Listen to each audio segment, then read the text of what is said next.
नमस्कार। संस्कृत विषय में आप सभी का स्वागत है। आज मैं आपके पास महाकवि कालिदास की पुस्तक मेघदूतम लेकर आई हूँ। मेघदूत बहुत सुंदर काव्य है और इसको खंड काव्य और गीति काव्य भी कहते हैं। इस काव्य में एक प्रेमी ने अपनी प्रेमिका को अर्थात एक पति ने अपनी पत्नी को मैसेज भिजवाया है क्लाउड के थ्रू। क्लाउड कहते हैं यहाँ पर मेघ को और दूतम है मैसेंजर। यहाँ पर क्लाउड जो है मैसेंजर है। एक पति जो है अपनी पत्नी से अलग हो गया है, श्राप के कारण श्राप मिल गया था उन्हें। तो वो अपनी पत्नी से मिलने की बहुत इच्छा थी लेकिन श्रापवश मिल नहीं सकते थे। इसलिए उन्होंने अपने जो संदेश है पत्नी को एक बादल के थ्रू पहुंचवाया है, जैसे कि आप पिक में देख रहे हैं कि वो बादल से बातचीत कर रहे हैं। तो श्लोक नंबर 1 हमने पहले अपलोड कर दिया था, आज हम कर रहे हैं श्लोक नंबर 2। पहले देखेंगे इसका उच्चारण। तस्मिन् नद्रौ कतेचित् अबला विप्रयुक्तः स कामी नीत्वा मासान् कनकवलय भ्रंशरिक्त प्रकोष्ठः आषाढ़स्य प्रथम दिवसे मेघम आश्लिष्ट सानुम वप्र क्रीडा परिणत गज प्रेक्षणीयम ददर्श। ये था इसका उच्चारण। अब हम देखते हैं श्लोक की जो फर्स्ट 2 लाइन है उनका मीनिंग क्या है। तस्मिन का मतलब है उसमें, अद्रौ मतलब पर्वत पर, अद्रौ का अर्थ है पर्वत पर और तस्मिन मतलब उसमें। तो ये दो शब्द हैं बच्चों, एक तो है तस्मिन और दूसरा शब्द मिला हुआ है इसमें अद्रौ। अद्रि होता है पर्वत और अद्रौ पर्वत पर, सप्तमी विभक्ति एक वचन। उस पर्वत पर, उस विशेष पर्वत पर यानी कि रामगिरी पर्वत पर। कतिचित अबला विप्रयुक्त, कतिचित होता है कुछ और कतिचित को हम ऐड करेंगे मासान से, कुछ महीनों को। कतिचित मासान कुछ महीनों को। नीतवा का अर्थ है बिताकर। कैसा है वह? अबला विप्रयुक्त। अबला विप्रयुक्त का मतलब क्या है? प्रियतमा से बिछड़ा हुआ, अपनी प्यारी पत्नी से अलग हुआ। स मतलब वह, कामी मतलब पत्नी से मिलने की इच्छा वाला, अपनी प्रिया से मिलने की इच्छा वाला, प्रिया विषय कामना वाला। कनक वलय, कनक कहते हैं गोल्ड को और वलय कहते हैं कंगन को, ब्रेसलेट को, कड़ा जो पहनते हैं हाथ में। और भ्रंश मतलब गिर गया यानी कि खिसक गया और रिक्त मतलब खाली हो गई, सूनी पड़ गई है। प्रकोष्ठा मतलब कलाई। तो इन दो लाइनों में ये बताया गया है कि यक्ष जो हैं अपनी पत्नी के दुख में दुखी हैं। श्राप के कारण वो अपनी पत्नी से मिल नहीं सकते हैं और दुख की अवस्था में होने पर वो बहुत ज्यादा कमजोर हो चुके हैं, क्योंकि उन्होंने पर्वत पर कुछ महीने अपनी पत्नी के बिना बिताए हैं। तो वो बहुत ही परेशान है। परेशान होने से, दुखी होने से वो शारीरिक दृष्टि से भी कमजोर हो गए। उनकी जो कलाई है वो भी अब खिसक गई। जैसे अगर कोई इंसान थोड़ा सा पतला हो जाता है तो उसके हाथ की अंगूठी भी उसके फिंगर से गिर जाती है, अगर वो इंसान पतला हो जाता है। तो उसी तरह से जब, क्योंकि वो बहुत ज्यादा कमजोर हो गई, तो उनकी जो कलाई थी, रिस्ट जो है, वो भी पतली हो गई। तो उस वजह से जो कड़ा था वो उसमें से कहीं निकल गया, तो वो खाली कलाई, सूनी कलाई हो गई। अब देखते हैं बाकी पार्ट में क्या है। श्लोक की तीसरी लाइन है, आषाढ़ से प्रथम दिवसे मेघम आश्लिष्ट सानुम। आषाढ़स्य का मतलब है आषाढ़ महीने की। मंथ नेम इज आषाढ़। आषाढ़ का महीना वो महीना होता है जब वर्षा ऋतु की फर्स्ट ड्रॉप धरती पर गिरती है। जैसे इंग्लिश में मंथ के नेम होते हैं ना, ऐसे ही हिंदी और संस्कृत में भी होते हैं। प्रथम का मतलब होता है पहले और दिवसे का मतलब दिन में। मेघ का मतलब होता है बादल और आश्लिष्ट होता है चिपके हुए। आश्लिष्ट का मतलब होता है चिपटे हुए। और सानुम मतलब होता है पर्वत का शिखर यानी कि चोटी। आषाढ़ के पहले दिन पर्वत से चिपटे हुए एक बादल को उन्होंने देखा है। मेघम, मेघ को अर्थात क्लाउड को देखा है। क्लाउड की पोजीशन कैसी है कि बहुत ही वो पर्वत की चोटी पर क्लोज है, तो इसलिए आश्लिष्ट वर्ड लगा है। आश्लिष्ट के दो अर्थ हैं, एक तो है चिपका और एक होता है गले लगना। तो जब हम किसी को गले लगाते हैं तो एकदम क्लोज हो जाते हैं। तो वो अपनी पत्नी के आलिंगन को याद कर रहे हैं, पत्नी को याद कर रहे हैं, तो उन्हें बादल भी ऐसे दिखाई दे रहा है जैसे कि पर्वत की चोटी को वो गले लगा रहा हो। तो बहुत ही ज्यादा वो दुखी हो रहे हैं यक्ष। लास्ट लाइन है श्लोक की, वप्र क्रीडा परिणत गज प्रेक्षणीयम ददर्श। वप्र होता है टीला, यानी कि मिट्टी का टीला होता है ना, मिट्टी का ढेर बना होता है, ठीक है। और जो आपने खेत देखे हैं तो खेतों में, फार्म में क्यारियां बनी होती हैं, तो मिट्टी जहां पर बहुत अच्छे से इकट्ठी हो जाती है। और क्रीड़ा मतलब होता है खेल, और परिणत होता है लीन, और गज का अर्थ होता है हाथी, प्रेक्षणीयम का अर्थ होता है देखने योग्य, और ददर्श का मतलब देखा।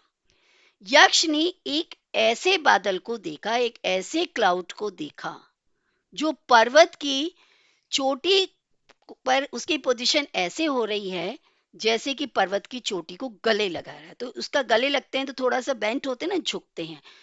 तो उसको, उसकी पोजीशन ऐसे दिखाई दे रही है जैसे कि एक हाथी मिट्टी के ढेर से तिरछे दांतों से मिट्टी को कुरेद कुरेद कर निकाल कर फेंक रहा है, जैसे कि आप यहाँ पर देख रहे हैं। और वह क्लाउड को इस पोजीशन में देख रहे हैं। तो क्लाउड की जो शेप है, जब हम स्काई में क्लाउड्स को देखते हैं ना, तो हमें क्लाउड्स कई बार डिफरेंट शेप में नजर आते हैं। तो कवि अपनी कल्पना से उन्हें देखते हैं। तो कवि ने जब क्लाउड को देखा तो पहले तो उसे लगा कि पर्वत की चोटी को आलिंगन कर रहा है, पर्वत की चोटी से चिपका हुआ है। अब उसको देखने में ऐसे लगा जैसे कि कोई मदमस्त हाथी जो है वो इंजॉय कर रहा है, कोई मस्ती भरा हाथी जो है। वप्र क्रीड़ा होता है मिट्टी के टीले से खेलने में लीन, यानी मदमस्त हाथी के समान। तो वप्र क्रीड़ा, एक हाथी खेल करता है, मिट्टी को तिरछा होकर, थोड़ा स्लाइंट होकर दांतों से कुरेदता है, और फिर मिट्टी को कुरेदने के बाद मिट्टी को उछालता है, जैसे कि आप यहाँ देख रहे हैं। तो इस श्लोक से हमें समझ में क्या आया कि यक्ष अपनी प्रियतमा से अलग होने के दुख से बहुत ज्यादा दुर्बल हो चुका है, यानी कि कमजोर हो चुका है। अतः उसकी कलाई सिकुड़ गई है, उसकी जो रिस्ट है वो भी श्रिंक हो गई है, छोटी पतली हो गई, वीक हो गई है। उसके हाथों के सोने के कंगनों के गिरने से सूनी कलाइयां हो गई हैं। ऐसी स्थिति वाले उस कामी यक्ष ने, कामी मतलब अपनी पत्नी से बहुत अधिक प्रेम करने वाले यक्ष ने, यक्ष देव योनि विशेष है, ने उस पर्वत पर कुछ महीने बिताकर आषाढ़ मास के पहले दिन पर्वत की चोटी पर झुके हुए एक ऐसे बादल को देखा जो कि वप्र क्रीड़ा के खेल में मस्त हाथी के समान लग रहा था। अर्थात टीले से मिट्टी उखाड़ते समय तिरछे दांतों से प्रहार करते हुए देखने योग्य हाथी के समान दिखाई पड़ रहा था। देखो बच्चों, जब हम स्काई में देखते हैं तो बादल हमें किसी भी शेप में दिखाई दे सकते हैं। देख रहे हैं ना, डिफरेंट शेप है बादलों की, यहाँ ऐसे भी दिख सकते हैं, ऐसे भी, ऐसे भी, ऐसे भी, ऐसे भी। कवि ने जो देखा उसको ये शेप दिखाई दे रही है, एलिफेंट शेप दिखाई दे रही है, इस शेप में दिखाई दे रहा है। और वो कैसा हाथी है? चुपचाप नहीं खड़ा, मस्ती कर रहा है। कैसे मस्ती कर रहा है? तिरछा होकर, स्लाइंट होकर, अपने तिरछे दांतों से। कहते हैं ना कि अगर सीधे से करोगे तो नहीं होगा, थोड़ा टेढ़ा करना पड़ता है।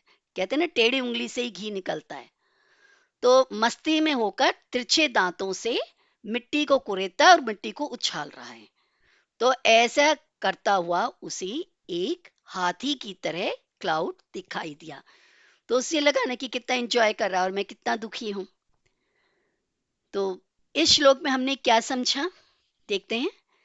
तस्मिन, उस अद्रौ पर्वत पर, कतिचित कुछ अबला विप्रयुक्ता, अपनी पत्नी से अलग हुई, स उसने, कामी पत्नी को चाहने वाले उसने, उस पर्वत पर कतिचित नीतवा मासान, कतिचित कुछ मासान महीनों को नीतवा बिताकर, प्रिया के विरह में, अपनी प्रियतमा, अपनी प्यारी पत्नी के विरह में, दुख में, अलग होने के दुख में, उस कामी ने, पति अपनी वह पति जो अपनी पत्नी को बहुत ज्यादा प्यार करता है, उसे हम कहेंगे कामी, यक्ष ने उस पर्वत पर कई महीने बिता दिए। ठीक है, ये यहां से यहां तक समझ में आ गया। अब उसकी कलाई कैसे हो गई, प्रकोष्ठ कैसा हो गया, उसकी कलाई कैसे हो गई, श्रिंक हो गई, दुर्बल, कमजोर पड़ गई। तो जब कलाई कमजोर पड़ गई तो जो गोल्ड का कड़ा उसने पहन रखा था, भ्रंश गिरने से कलाई खाली हो गई। आषाढ़ मास के पहले दिन, आषाढ़ से प्रथमे दिवसे, आषाढ़ मास में उसने मेघम बादल को देखा। बादल कैसा दिखाई दे रहा है, पहाड़ की चोटी पर झुकी हुई मेघ को देखा है। आश्लिष्ट, झुका हुआ है, पहाड़ की चोटी से चिपका हुआ है, ऐसे लग रहा है पहाड़ की चोटी को गले लगा रहा है। उसने देखा तो ऐसे जान पड़ा जैसे दंत प्रहार से, हमने अपने दांतों के, अपनी टीथ के प्रहार से, टीथ से चोट मारने में मगन कोई हाथी हो। वप्र क्रीड़ा, खेलता हुआ, यानी मिट्टी के खेल से खेलता हुआ कोई हाथी की तरह उसे वो नजर आया। समझ में आ गया। पहली दो लाइन में क्या, पहली लाइन में क्या बताया गया है, पहली दो लाइनों में क्या बताया गया है कि उस पर्वत पर उसने कुछ महीने बिता दिए, बड़ा दुखी हुआ, और दुखी होने से वह कमजोर हो गया, कमजोर होने से उसके हाथ की कलाइयों से उसके सोने के कंगन गिर गए, सोने के कड़ा गिर गया, जो दोनों हाथों में एक एक कड़ा पहन रखा था वो गिर गया। फिर ये जो नेक्स्ट टू लाइन है इसमें बता रहे हैं कि आषाढ़ के पहले दिन, आषाढ़ जब रेन की स्टार्टिंग होती है, रेनी सीजन की स्टार्टिंग होती है, तो जब पहली ड्रॉप गिरती है, तो आषाढ़ के पहले दिन उन्होंने बादल को ऐसे देखा जैसे उन्होंने पहाड़ की चोटी से चिपका हुआ है, और ऐसे लगा जैसे कि पहाड़ की चोटी को गले लगा रहा है, और वप्र क्रीड़ा में परिणत कोई गज है। हाथी की तरह उसने बादल को देखा कि वो इतना एंजॉय कर रहा है और मैं इतना दुखी हूं, तो उनका दुख और भी ज्यादा हो गया। आई थिंक आपको ये श्लोक समझ में आ गया होगा। अगर आपको मेरा वीडियो अच्छा लगा हो तो इसे प्लीज अधिक से अधिक लाइक, शेयर और सब्सक्राइब कीजिएगा। Thank you.